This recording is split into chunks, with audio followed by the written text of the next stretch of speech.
हे all juniors, कैसे हो तुम सभी।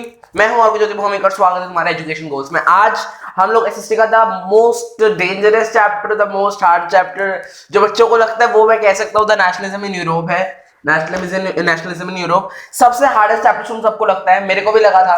पर मैंने जब अपना मतलब एक कोर्स कंप्लीट करने के बाद जब मैंने इसको डिटेल स्टडी करा, मैंने पाया कि ये चैप्टर उतना हार्ड नहीं है। ये चैप्टर थोड़ा लेंथी है और बहुत सारे इसके सब पार्ट्स है। तो तुम्हें लगता है कि ये चैप्टर बड़ा से बड़ा घटिया है, बहुत ज्यादा मतलब बड़ा है, हमें कुछ समझ में नहीं आता। कोई बात नहीं, होता है। तुम लोग अभी अभी तो आए हो 10th में, कोई बात नहीं, ऐसा होता है। तो इस चैप्टर की सारी जिम्मेदारी मेरे ऊपर तुम छोड़ दो। इंपॉर्टेंट क्वेश्चन से लेके एक्सप्लेनेशन से लेके सारे पेपर के सॉल्व के सारे पेपर के क्वेश्चन सब कुछ मेरे ऊपर छोड़ दो। तुम्हें बस क्या करना है, जो मैं करवाऊं, जो मैं काम बोलूं, वो तुम करते रहना अपने घर पे, ठीक है ना। वो तुम करते रहना। अभी तुम्हें क्या करना है, तुम अब मतलब इस वीडियो को पार्ट्स मत देखना कि आज 15 मिनट अभी देख ली, 2 मिनट बाद में देख लिया, 10 मिनट बाद थोड़ी देर, और मतलब पार्ट्स में मत देखना। एक वीडियो को एक स्ट्रेच में देखो, एक पार्ट देखो पहले, पूरा स्ट्रेच में देखो, जितने देर का हो रहा है ये पार्ट वो पूरा देखो। एक मतलब पॉज करो वीडियो को, जाके एक कॉपी और एक पेन लेके आ जाओ, फिर यहाँ पे बैठना, ठीक है। ले आए हो तो शुरू करते हैं। जब तुम चैप्टर शुरू कर रहे हो, सबसे पहले तुम्हारे पास एक इमेज आएगी। क्या आएगी? इमेज। वो इमेज मैं तुम्हें यहाँ पे दिखाने की कोशिश करता हूँ। ये देखो, ये वाली इमेज तुम्हें दिख रही है। हाँ जी, ये वाली इमेज की बात करें तो देखो, यहाँ पे जो ये लोग हैं ना, ये सारे यूरोप के लोग हैं। कहाँ के लोग हैं? ये सब यूरोप के लोग हैं। अब ये देखो, ये दिख रही है तुम्हें विक्टोरिया, इसके पास आ रहे क्यों? लिबर्टी। ये एक लिबर्टी की वो है, देखो यहाँ पे नीचे लिखा भी हुआ है कि ये क्या है, एक लिबर्टी की मॉडल है। तो ये सारे एक एक करके देखो, यहाँ पे फ्रांस आ चुका है, जर्मनी, इटली सब कुछ बाद में थोड़ा थोड़ा आ रहा है, ठीक है ना। और ये मतलब धीरे धीरे क्या हो रहा है, यूरोप किसकी तरफ बढ़ रहा है? लिबर्टी की तरफ आ रहा है। और इसी चीज को ऊपर से देखो, जो गॉड है वो लोग भी ये चीज को देख रहे हैं कि सब लोग यूनाइट हो रहे हैं और इस चीज को प्रेस कर रहे हैं, ठीक है। यही एक पेंटिंग थी। पेंटिंग का मतलब यही था। कैमरा हिला तो नहीं ना? नहीं। अब देखो, ये पेंटिंग की कुछ खासियत है। क्या क्या? इस पेंटिंग को बनाया किसने? उसका नाम है, वो एक फ्रेंच आर्टिस्ट है। क्या, कौन सा आर्टिस्ट है? फ्रेंच आर्टिस्ट, मतलब फ्रांस का आर्टिस्ट है। उसका नाम है फ्रेडरिक सोरियू। क्या नाम है? फ्रेडरिक सोरियू। इस पेंटिंग में हमें क्या बताया है कि धीरे धीरे सारे नेशंस किसकी तरफ जा रहे हैं? लिबर्टी की तरफ। कहाँ के सारे नेशन? जो यूरोप के जितने भी सारे नेशंस हैं, वो लोग किसकी तरफ बढ़ रहे हैं? वो लोग लिबर्टी की तरफ बढ़ रहे हैं, ठीक है ना। लिबर्टी, और वो लिबर्टी वाली फिगर की तरफ आ रहे हैं, उसका मतलब है लिबर्टी की तरफ। अच्छा, और एक क्या हो रहा है, यूनिटी बढ़ रही है यूरोप के लोगों में। क्या बढ़ रही है? यूनिटी बढ़ रही है। तो मतलब एक तरह से पॉजिटिव चीजें हो रही है। इसको वो आगे एक्सप्लेन कर रहे हैं कि ये चीज होगी आगे, मतलब एक अर्ज ऑफ नेशनलिज्म वाली फीलिंग जनरेट करने के लिए पेंटिंग वेंटिंग बनाते हैं। अच्छा, ये पेंटिंग्स या फिर ये जो तुम्हारी नेशनल एंथम होती है, उसका काम क्या होता है? कि तुम्हारे अंदर एक नेशनलिज्म की स्पिरिट है। और इस पेंटिंग का भी वही काम था कि अपना यूरोप के जितने भी लोग हैं उनके अंदर एक नेशनलिज्म की स्पिरिट लाए कि हाँ भाई, ये सब करना जरूरी है, मतलब ऐसा होना चाहिए, इसलिए, ठीक है ना। ये हो गया हमारा पहले पेंटिंग का। ये हमारा पेंटिंग था नॉर्मली, ठीक है ना। फ्रेडरिक सोरियू ने बनाया था और इन सब चीजों के बारे में बताना चाहता था। और ये कब बनी थी ये पेंटिंग? ये कभी कभार आ जाता है इन 1848। क्या ईयर याद रख लेना? 1848। इस ईयर क्या है? 1848, ठीक है ना। ये ईयर है 1848। इसमें बनाई थी इसने पेंटिंग। किसने बनाई थी? फ्रेडरिक सोरियू ने बनाई थी, ठीक है ना। पहला चैप्टर इससे शुरू होता है पेंटिंग के बारे में, ठीक है। अब हमने ये तो जान लिया, ठीक है। पेंटिंग तो हमारे ज्यादातर कोई क्वेश्चन आता नहीं। मैं अगर तुम्हारा मेन चीज शुरू करूं कि भैया आप ये बताओ कि ये एक जैसे नेशनलिज्म, हमें नेशनलिज्म चाहिए क्यों? नेशनलिज्म का मतलब क्या होता है? देखो, नेशनलिज्म क्या मतलब है? ये जो नेशनलिज्म इन यूरोप, तो तुम समझ गए, यूरोप में नेशनलिज्म है नेशंस की प्रति जो फीलिंग होती है ना तुम्हारी, नेशंस फीलिंग, मतलब नेशंस फीलिंग मतलब नेशन की फीलिंग, मतलब हमारे अंदर जो नेशन के प्रति जो फीलिंग होती है। मतलब जैसे मैं तुम्हें कहूं, तुम आर्मी का नाम सुनो, तुम सुन रहे हो वो लोग शहीद हो गए, तुम्हारे अंदर एक आग नहीं चलती कि यार कि होना चाहिए कुछ ना कुछ, या तो मुझे जाना चाहिए, कुछ ऐसा होना चाहिए। तो उसी स्पिरिट को, जो नेशन के प्रति जो अच्छी स्पिरिट्स है, मतलब नेशन के प्रति जो अच्छी भावना है, उसको हम क्या कहते हैं? नेशनलिज्म। एक यूनिटी, मतलब एक नेशन होता है ना, नेशन की जो मतलब वो होता है, उसी चीज को हम कहते हैं नेशनलिज्म। और यही चीज यूरोप में जनरेट हो रही थी धीरे धीरे। अब वो कैसे हो रही थी? देखो, ये कैसे हुई वो तो हम जानेंगे, क्या क्या कंडीशन थी वो सब जानेंगे। उससे पहले जानते हैं जो तुम 9th में पढ़ के आ रहे हो, क्या फ्रेंच रेवोल्यूशन पढ़ा है 9th में? फ्रेंच रेवोल्यूशन तुमने पढ़ा है। अब इस फ्रेंच रेवोल्यूशन में क्या क्या था तुम लोगों को अगर याद हो कि पहले क्या थे? नॉर्मल लोग, मतलब वो थे, वो लोग लाए, क्या लाए पहले? मतलब मोनार्क को हटाया, ठीक है ना। मोनार्क को हटाया, फिर मोनार्क दोबारा आया, फिर दोबारा गया, फिर मतलब नेपोलियन आया, वो सब सारे लॉज तुमने सब पढ़ा है, ठीक है ना, जेकोबिन क्लब्स वगैरह थे, वो सब याद होगा तुम्हें। हाँ तो ठीक है, वो सब तो तुम्हें याद है। फ्रेंच रेवोल्यूशन में ये सब हुआ था। अब इस फ्रेंच रेवोल्यूशन में क्या क्या करा था ये तुम्हारी बुक में अलग पॉइंट लिखे हुए हैं। जो तुम फ्रेंच रेवोल्यूशन शुरू करोगे तभी सारे पॉइंट लिखे हुए हैं, ठीक है ना, क्या क्या हुआ था वो सब। अब मैं जरा एक बार फटाफट लिख दूं क्या क्या हुआ था। हाँ जी, तो बात करें कि अगर इसमें क्या क्या हुआ फ्रेंच रिवॉल्यूशन में, कौन कौन सी चीजें आई। देखो मैंने ये राइट ऐसे लिखा है, तुम्हें अगर राइटिंग समझ में ना है कोई बात नहीं, मैं तुम्हें सब कुछ समझाने को तैयार बैठा हूं। अभी रुको, मैं तुम्हें एक एक करके समझा रहा हूं। पहला पॉइंट मैंने लिखा है आइडियाज ऑफ ला पैट्री एंड ले सिटी ऑन। ला पैट्री इसको हम फ्रेंच में कहते हैं, मतलब ये फ्रेंच की एक वो है। ला पैट्री मतलब द फादरलैंड। जैसे हमारे हम भारत को क्या मानते हैं, हमारी माता है, वो लोग फ्रेंच को क्या मानते हैं, द फादरलैंड, अपना फादरलैंड मानते हैं, ठीक है ना। वो लोग अपने अपना अपना मतलब फ्रेंच को उन्होंने मतलब फ्रांस को उन्होंने क्या समझा, हमारा ही लैंड है, हमारा फादरलैंड है ये, ठीक है ना। और खुद को क्या समझा, ले सिटी ऑन, कि हम उसके सिटीजन हैं, हम कोई ऐसे ही लोग नहीं है जो उधर बस रखे हैं, हम उस फ्रांस के सिटीजन हैं, हमारे पास सारा अधिकार होना चाहिए, ठीक है। ये पहला आइडिया आया। दूसरा क्या है, न्यू फ्लैग बना। जो तुम अभी फ्रांस का फ्लैग नहीं देखते, रेड कलर का, व्हाइट और ब्लू कलर का, वो वाला फ्लैग नया आया, ठीक है ना। जो हमारे राजा महाराजाओं का फ्लैग था, जो फ्रांस में जो राजा महाराजा थे उनका जो फ्लैग था वो हटा दिया गया, और कौन सा फ्लैग आया, ये नया वाला फ्लैग आया। इसके बाद स्टेट जनरल को हटा के नेशनल असेंबली कर दी गई। स्टेट जनरल में कौन से लोग थे, जो लोग मतलब राज्य के मंत्री थे, उन सबको हटा दिया गया, और उसका नाम, स्टेट जनरल का नाम चेंज कर दिया नेशनल असेंबली। और इसके अंदर जो लोग थे वो कैसे सिलेक्ट हुए, वो हुए वोटिंग के जरिए। वोटिंग जैसे हमारे में होती है ना, हम जैसे लोकसभा के मेंबर चूज करते हैं, वैसे ही यहाँ पे नेशनल असेंबली के लिए वो हुआ, और नेशनल असेंबली के लोग इन्होंने चूज करे वोटिंग के हिसाब से, एकदम मतलब बिल्कुल इक्वालिटी से हुआ था। यूनिवर्सल एडल्ट फ्रेंचाइज बोलते हैं इसको, या यूनिवर्सल एडल्ट सफरेज बोलते हैं ये लोग, कुछ भी बोल लो, ऐसे हुआ था, ठीक है ना। फिर नए नए ओथ, या मतलब ओथ मतलब क्या, नए नए वो सब ले गए, वो बोलते नहीं, वो क्या बोलते हैं ऐसे करके जो लेते हैं, क्या प्रण प्रण, हाँ प्रण लिए गए, किसके प्रति, अपने मतलब नेशन के प्रति, कि हम कभी धोखा नहीं देंगे, हम अपने नेशन को ऐसा रखेंगे, हम नेशन को वैसा रखेंगे, मतलब अच्छे अच्छे ओथ लिए गए, ठीक है ना, मिथ्स बनाए गए, ये सब था। फिर एक सेट ऑफ लॉज आए, मतलब अब एक नया नेशन है तो उसके कुछ सेट ऑफ लॉज भी होते हैं ना, कि मतलब क्या लॉज होंगे, मतलब एक तरह के लॉज होने चाहिए, वो लॉज भी हमारे पास आ गए, कि हाँ ये हमारे कंट्री के लॉज है, और इस हिसाब से सब लोग चलेंगे, और सब लोग इक्वल है, ये लॉ के आगे सब लोग इक्वल है, चाहे वो एरिस्टोक्रेसी का हो, चाहे वो पेजेंट्री का हो, सब लोग क्या है, बिल्कुल इक्वल है, कोई इसमें डिस्क्रिमिनेशन नहीं होगा, ठीक है, कोई इसमें डिस्क्रिमिनेशन नहीं होगा। उसके बाद अगर हम बात करें, आएगा यूनिफॉर्म वेट्स। अब इस यूनिफॉर्म वेट्स को तुम्हें समझना थोड़ा सा जरूरी है। यूनिफॉर्म वेट्स को हम समझे तो ये यूनिफॉर्म वेट्स मतलब क्या, सोचो तुम लोग 50 रुपए की चीनी खरीदते हो, ठीक है ना, 50 रुपए की चीनी खरीदते हो, तुम अपने मतलब जो इस साइड लेफ्ट में जो एक दुकान है तुम्हारी ग्रोसरी की, उसमें तुम गए तो तुम्हें इतनी सी चीनी दी, ठीक है ना, 50 रुपए की इतनी सी बस चीनी दी। तुम अगर अपने राइट वाले में गए तो तुम्हें इतनी सी चीनी दी। फिर तुम थोड़ा और दूर गए तो तुम्हें बीच की चीनी दी। अब ऐसे ही मतलब फिर ऐसे नहीं हो जाएगा, जो लोग राइट में रहते हैं उनका थोड़ा नुकसान हो जाएगा, जो लोग इधर रहते हैं उनका थोड़ा फायदा हो जाएगा, जो उधर रहते हैं तो ना फायदा हो रहा नुकसान हो रहा है, वो लोग भी एक तरह से बोल रहे हैं यार हमारा कम करना चाहिए।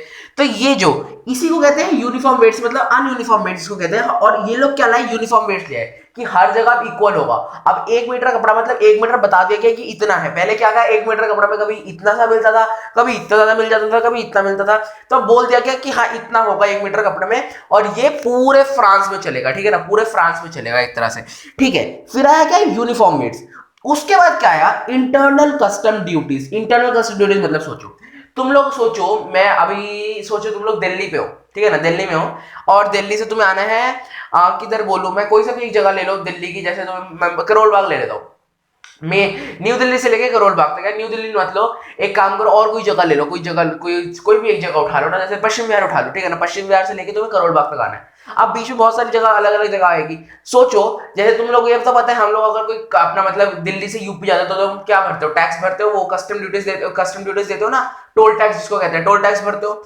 सोचो अब तुम वही न्यू दिल्ली से लेके यहाँ तक आ रहे हो, पश्चिम बिहार तक, और तुम्हें बीच में जितनी भी जगह है वहां पे हर जगह तुम्हें कस्टम ड्यूटीज भरने पड़ी, टोल टैक्स भरने पड़े, क्या ठीक रहेगा? नहीं ठीक रहेगा, क्योंकि हम तो दिल्ली के अंदर घूम रहे हैं यार, ऐसे हर जगह थोड़ी ना लगा सकते, कितनी तो जगह है, हर बार लगाए जाएंगे फिर तुम्हारे मतलब ज्यादा टैक्स नहीं चला जाएगा। तो वो पहले क्या था, वो फ्रांस में था कि अगर आपको इधर से उधर जाना है तो आपको हर एक छोटी जगह पे आपको क्या भरना पड़ेगा, ये टोल टैक्स भरना पड़ेगा। पर इस चीज को हटा दिया गया और इंटरनल कस्टम ड्यूटीज को हटा दिया गया, मतलब अंदर कोई कस्टम ड्यूटीज नहीं है। अगर आप फ्रांस के बाहर जाते तो आपको कस्टम ड्यूटीज लगेगी, वरना अंदर आप रहोगे तो आपको कोई कस्टम ड्यूटीज नहीं लगेगी। ये बढ़िया चीज कर दी। इसके बाद क्या करा इन्होंने, फ्रेंच जो सब लोग बोलते थे, मोस्ट ऑफ द लोग ये फ्रेंच बोलते थे, तो इसको अपना क्या बना लिया, अपना नेशनल लैंग्वेज बना लिया, ठीक है ना, नेशनल लैंग्वेज बना दिया। अब देखो इतनी सारी चीजें हुई है, तो इससे ये फ्रेंच रेवोल्यूशन आने से क्या क्या हुआ वो हम जानते हैं। देखो ये सब तो हुआ, ये फ्रांस में हुआ, पर इसका एक इफेक्ट जो तुम्हारा एकदम फ्रांस में एक जरूरी जगह है, उसका इफेक्ट तुम्हारे यूरोप में तो पड़ेगा ही। अब वो यूरोप में क्या इफेक्ट पड़ा वो हमें जानना जरूरी है। देखो यूरोप में क्या हुआ, फ्रांस में तो हमने बढ़िया से सीख लिया कि फ्रांस में इतना कुछ बढ़िया बढ़िया हुआ। यूरोप में इसका क्या इफेक्ट पड़ा कि देखा जब इन्होंने ये नेशनल, ये मतलब इंडिपेंडेंट हो गए, इनको लिबर्टी मिल गई, इनके हाथ में कुछ चली गई, तो बाकी लोगों ने देखा कि हाँ ये तो बेटर कंडीशन है, मतलब हमें भी ऐसा हो जाएगा। और फ्रांस के लोगों ने इतना रेवोल्यूशन करा तब आया है, तो हम लोग भी थोड़ा रेवोल्यूशन करते हैं, हमारा भी क्या पता आ जाए। तो बाकी जगहों पे भी एक तरह से रेवोल्यूशन होना शुरू हो गए, एक नेशनलिज्म, एक यूनिटी वाली फीलिंग आ रही थी। क्या जनरेट हो रही थी, नेशनलिज्म जनरेट हो रही थी। कहां के लोगों में, यूरोप के लोगों में क्या जनरेट हो रही थी, नेशनलिज्म जनरेट हो रही थी। अब इनको हेल्प करने के लिए, देखो फ्रांस तो पहले ही बन चुका है, फ्रांस बिल्कुल मतलब एकदम इंडिपेंडेंट बन चुका है। अब ये फ्रेंच की जो आर्मीज थी वो इन यूरोपियन कंट्रीज में जाती थी इनके राजा को हराने के लिए। ये बोलते थे कि आप लोग रेवोल्यूशन रखो, पर हम लोग आके आपकी हेल्प करेंगे, फ्रेंच आर्मी आपकी हेल्प करेंगे। तो अभी धीरे धीरे क्या करने लगे, पूरे रेस्ट ऑफ यूरोप को कॉन्कर करने लगे, ठीक है ना। यहीं पे एक एंट्री होती है किसकी, नेपोलियन बोनापार्ट। किसका, नेपोलियन का। नाम तो सुना ही होगा नेपोलियन का, हाँ बहुत बढ़िया सुना है। शाहरुख खान का नाम नहीं सुना होगा, पर नेपोलियन का नाम सुना है तुमने, है ना। हाँ, तो नेपोलियन कौन था, नेपोलियन क्या हुआ, जब ये फ्रेंच चीज आई ना, इसने फ्रांस का अपना ऊपर ले लिया, कि बोला कि मैं फ्रांस का राजा नहीं हूं, मैं बस फ्रांस को देख रहा हूं एक तरह से। ये जो फ्रांस है उसको मैं बस देख रहा हूं, इसकी आर्मीज को मैं ऑर्डर दे रहा हूं कि यहाँ जाओ यहाँ जाओ यहाँ जाओ, मतलब एक तरह से बोलते हैं जो सुपरवाइज कर रहे हैं। तो नेपोलियन ने बोला मैं वैसा काम कर रहा हूं, पर ये सुपरवाइज पहले कर रहा था, अच्छी अच्छी चीजें लाया, इसके बहुत कुछ मतलब एक है नेपोलियन कोड, नेपोलियनिक कोड या फिर सिविल कोड ऑफ 1804, वो मैं तुम्हें बता दूं क्या था। पर नेपोलियन की कुछ खामियां थी। क्या क्या खामियां जानने से पहले हम उसकी खूबियां जानते हैं। उसने क्या करा, बहुत बढ़िया बढ़िया चीजें करी। उसने क्या करा, बहुत बढ़िया बढ़िया चीजें करी। एक नाम था नेपोलियनिक कोड। क्या नाम था, Napoleonic code of, Napoleonic code बोलते हैं या फिर बोलते हैं द सिविल कोड ऑफ 1804। दो नाम होते हैं इसके, तुम कुछ भी बोल दो, ठीक है ना, ये दो नाम होते हैं, तुम कुछ भी बोल दो, ठीक है ना। अब इसने बहुत सारी चीजें बढ़िया बढ़िया करी। क्या बढ़िया बढ़िया करी, अब देखो जो मैं तुम्हें पॉइंट्स लिखने वाला हूं वो तुम अपने बाय हार्ट याद कर लेना, ठीक है। ये सब याद करने की पॉइंट है, तुम्हें ये याद करना है, एक तो ये वाला, और एक जो तुमने फ्रेंच रेवोल्यूशन का मैंने पॉइंट बताया वो वाला। तो मैं एक बार फटाफट लिख देता हूं क्या क्या था इस नेपोलियनिक कोड में।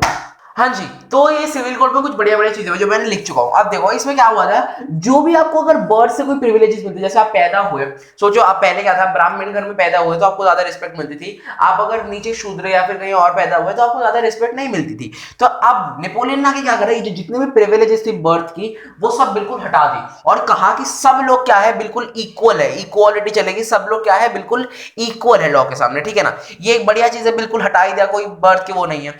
दूसरा क्या करा, फ्यूडल सिस्टम को एबॉलिश कर दिया। जो फ्यूडल सिस्टम था उसको हटा दिया कि फ्यूडल सिस्टम अब नहीं है, खत्म हो चुका है। और जो भी पीजेंट्स या फिर जो वर्कर्स थे वो लोग जेल में थे, उनको उसने क्या कर दिया, निकाल दिया, उनको उन्होंने जेल से फ्री कर दिया। और उन्होंने कहा जो उनका सर्फडम था, मेनोरियल ड्यूज था, मतलब उनके जो ड्यूज जो बाकी थे, जो उनको मतलब राज्य को चुकाने थे, उन्होंने उसको माफ कर दिया कि ठीक है, ये राज्य को नहीं, जो उन्हें अपने अपने जो बड़े जो लोग थे, मतलब जो एरिस्टोक्रेसी जो थी, उनको जो चुकाना था, उसने बोल दिया ठीक है मत चुकाओ, आपकी कोई जरूरत नहीं है इसका चुकाने की, ठीक है ना, ये सब बोल दिया। अब और एक चीज हुई क्या, ट्रांसपोर्ट एंड कम्युनिकेशन बढ़ा, ट्रांसपोर्ट बढ़ा, मतलब ट्रांसपोर्ट की ज्यादा फैसिलिटीज आई, और कम्युनिकेशन बहुत बढ़िया हो गया। मतलब आपको अगर पहले क्या था, अगर आपको यहां से वहां तक मैसेज पहुंचाना था थोड़ा टाइम लगता, अब वो क्या हो गया, बेटर हो गया, इंप्रूव हो गया, ठीक है ना। ये सब चीजें आई जो, और गिल्ड रिस्ट्रिक्शन, जो मतलब ये जो गिल्ड रिस्ट्रिक्शंस होती है ना, उन सबको हटा दिया गया। गिल्ड रिस्ट्रिक्शन मतलब जो सामान ले जाने के बाद जो रिस्ट्रिक्शन, सामान लेते वक्त जो रिस्ट्रिक्शंस नहीं आते कि रोक दो, वो सब ये जो सारी चीजें थी ये हटा दी गई। तो जो नए जो बिजनेसमैन थे उनको भी नेपोलियन बहुत अच्छा लगने लगा। पर नेपोलियन की कौन सी बात चुभी, अब नेपोलियन जब इतना कुछ कर रहा था ना, तो उसने क्या, धीरे धीरे उसने ऐसा काम करना शुरू करा कि वो राजा है। क्या है वो, राजा है फ्रांस का। पर फ्रांस के लोग तो जानते थे हमें पहले हमें इंडिपेंडेंस मिल चुकी है, हम तो अब राजा के अंडर नहीं रहेंगे। तो इस अब नेपोलियन की ये चीज हम इसको बेकार लगने लगी। अच्छा, ये यहाँ पे लोगों को चुभने लगी, किसको चुभने लगी, पीपल को चुभने लगी, जो सिटीजन थे उनको चुभने लगी। दूसरी एक और नेपोलियन की चीज किसको चुभने लगी, ये जो सारे जो यूरोपियन कंट्रीज के जो किंग्स थे, क्यों चुभने लगी, आप खुद ही बताओ कि यूरोपियन कंट्रीज के किंग को क्यों चुभेगी। सीधी सी बात है भैया, इजी सी बात है कि देखो, नेपोलियन ने हेल्प करी थी सारे यूरोपियन कंट्रीज के किंग्स को हटाने में और उनको मतलब फ्रीडम देने में। अब उनकी किंग्स को किसने हटाया, नेपोलियन ने हटाया। नेपोलियन ने हटाया तो उनकी दुश्मनी किससे है, नेपोलियन से है। तो ये दोनों इस चीज से चुभ रहे थे। अब इसीलिए नेपोलियन को बोला कि आप हमारे राजा नहीं हो, और नेपोलियन मतलब ये चीज वो नहीं हुई, उसने दबा दिया लोगों को। पर इन लोगों ने क्या करा, इन लोगों ने इसके साथ एक फाइट करी, the Waterloo fight. Waterloo fight याद ही होगा ना, मुझे वो बताना कौन से ईयर में हुई थी। वाटरलू में जो फाइट हुई थी वहां पे नेपोलियन हार गया। क्या हो गया, हार गया। अब सारे किसके कंट्रोल किसके पास आ गया, जो यूरोप के जितने भी राजा जिनको पहले हटाया था, सारी कंट्रोल उनके पास आ गई।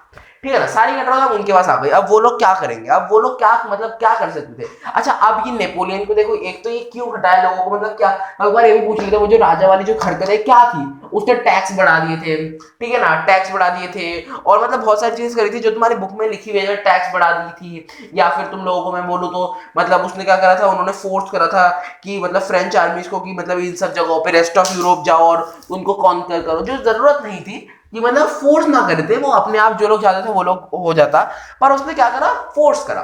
तो इसी वजह से हटा दिया गया। और ये जितने मैंने तुम्हें नेपोलियन कोड के सारे पॉइंट्स बताए, तुमने अगर सुन रखे हो तो उन सबको लिख लेना एक जगह पे, ठीक है ना, लिख लेना। और लाइट की थोड़ी लाइट ठीक आ रही है ना, हाँ ठीक है, ठीक आ रही है। तो इसके अगर बात करें, ये हमारा पहला पार्ट था, ठीक है ना। इसके बाद मैं तुम्हें और नहीं पढ़ा रहा अभी, इसमें इतना ही रखो। हाँ, इसमें भी इतना ही रखो। इसमें क्या था कि हमने पूरा जान लिया कि क्या था, मतलब पूरा फ्रेंच रेवोल्यूशन से क्या क्या हुआ, नेपोलियन आया कैसे, नेपोलियन को हराया कैसे, इन सब के बारे में। अब हम अगला जानेंगे कि देखो, यूरोप में एक तरह से नेशनलिज्म आ रही थी, पर उनकी कंडीशंस क्या थी, मतलब सोशली क्या कंडीशन थी, इकोनॉमिकली क्या कंडीशन थी, पॉलिटिकली क्या कंडीशन थी, वो सब हमें जानना जरूरी है, सारे क्राइटेरिया जानना जरूरी है। तो उसकी वीडियो आएगी नेक्स्ट पार्ट में। तब तक के लिए ये वाली जो वीडियो है वो अच्छे से देखो, रिवाइज करो, पढ़ते रहो। गुड बाय, मिलते हैं नेक्स्ट वीडियो में, बाय।